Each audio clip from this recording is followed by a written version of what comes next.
In 1811, 16 founding families from Becket, Massachusetts braved the Western Reserve Wilderness to found Windham Township. By 1861, at their Jubilee celebration, 813 citizens called Windham home.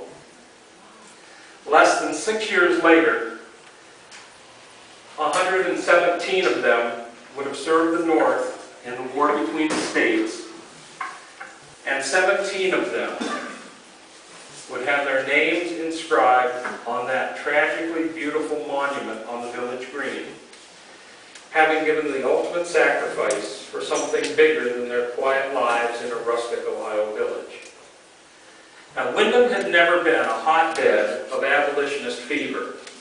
It couldn't claim, as Franklin Mills, today known as Kent, could, that John Brown lived there when he began to develop the anti-slavery feelings that eventually led him to a gallows in Harper's Ferry. Despite lore passed down for generations, there's no proof that the brick house on the top of the hill or an old house on North Main Street were way stations on the Underground Railroad. It's not as if big welcoming signs were the nature of that enterprise. What we do know is that these sons of New England believed in freedom and the idea of a united states. And when the call came from Abraham Lincoln, they answered it. Now, I spent my entire youth familiar with that monument. I played on it and probably contributed a great deal to the wear and tear that it saw for a century and a half, before two men, Wally Leininger and Gene Gooden, had the civic foresight to preserve it for future generations. But the truth is that, like most Windham residents, I never thought much about the names carved on that monument. Tonight, I'd like my small contribution to its legacy to be that those faded names will come back to life again and regain the honor that they deserve. But I'd like to start with a name that's not on the monument.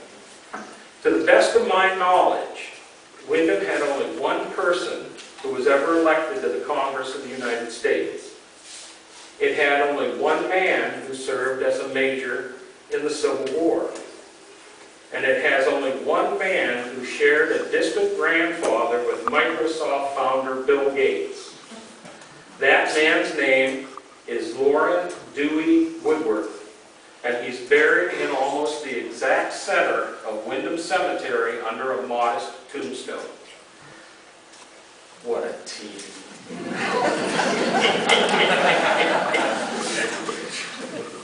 Loren Woodworth was born in Windham in 1837. He attended the Windham Academy and sat in the same room where the Historical Society holds its regular meeting, in the brick chapel. After graduation, he went to Hiram College. Go Terriers. Yes, I'm a Hiram grad. And the Ohio State University, followed by the Union Law School in Cleveland. He passed the bar exam at the age of 22 and set up practice in Ravenna. He married his Windham sweetheart, Celia Clark, a direct descendant of Dillingham Clark. And then he went to war with absolutely nothing in his background that would have prepared him for it. Now, Wally Leininger, who's sitting in the front row and whose eyes are boring through me right now because he knows a million times more about the Civil War than I do. Wally Leininger, I'm sure, can explain how Civil War officers were created. But apparently one had to be a man of means, a volunteer, and politically connected. Ohio Governor David Todd was a war Democrat who had been elected with the support of the Republican Party, which had abandoned its own sitting governor, William Dennison, in 1861. Todd was a Mahoning County lawyer and apparently was impressed by this brilliant young lawyer named Loren Woodworth, because in July of 1862, Woodworth was appointed as a major in the 104th Ohio Volunteer Infantry, organized at Camp Massillon in response to a need for additional 3-year regiments.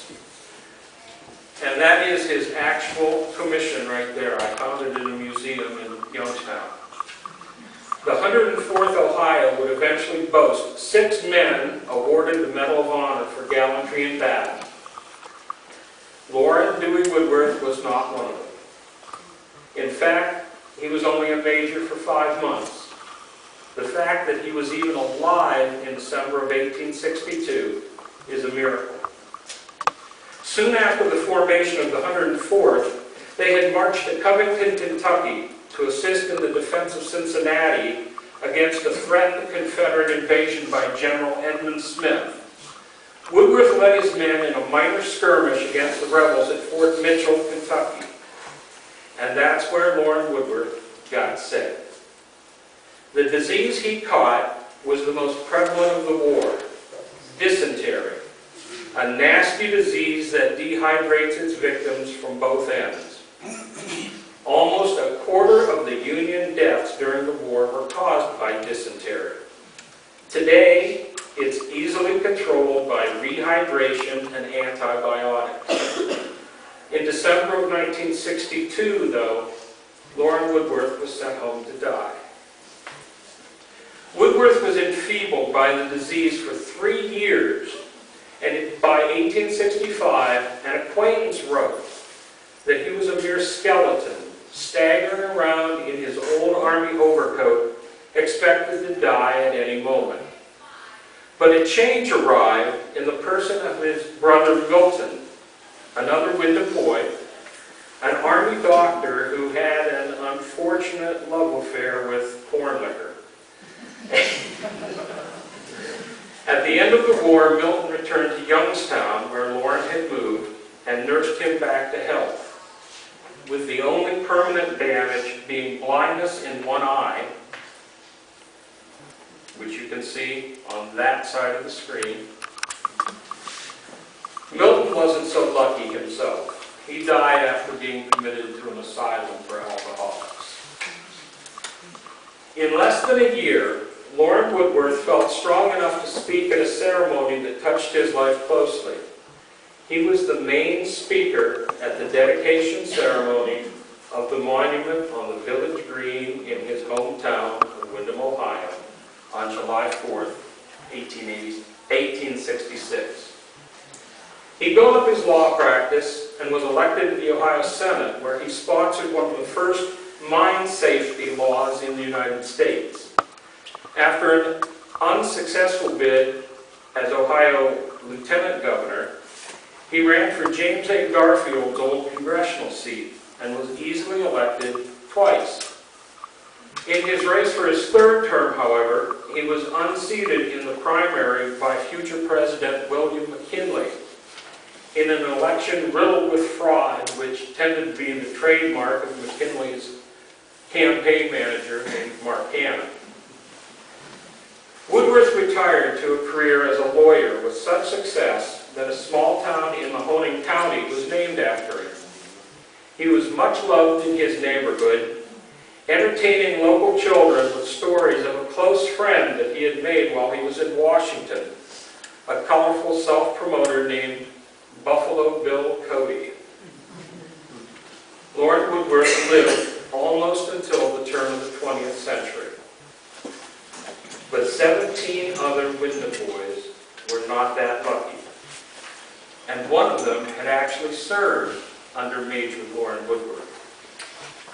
Linus T. Reynolds was 29 years old when he volunteered for the 104th Ohio. Like Woodworth, he had marched to Covington, Kentucky, and in March of 1863, he had a tragic encounter with the troops of Confederate General John Pegram, whose career up till then was marked by a very special level of ineptitude. Pegram, who graduated from West Point with future General Jeb Stuart, had been promoted to Brigadier General in November 1862 and given command of a cavalry brigade. His performance before the Battle of Stones River in December was criticized by his superiors for failing to provide proper intelligence on enemy movements. In March of 1863, Pegram led an ill-fated raid into Kentucky that drew criticism from his subordinate officers, including John Hunt Morgan, of whom we will hear more later. All Pegram accomplished on that foray was to capture a handful of Union soldiers lying ill in a field hospital. One of them was Sergeant Linus Reynolds of Company D of the 104th Ohio. Forced to retreat with their Confederate captors and deprived of any semblance of care, they died one by one. Linus Reynolds lasted until April 19, 1863, dying in Lexington, Kentucky. Somehow his body was returned to the Union Army, and he made his way to Windham for his final resting place. And that's what marks Linus's grave up in the cemetery. And he wasn't the first Windham boy to lose his life. That would be Sanford F. Gale,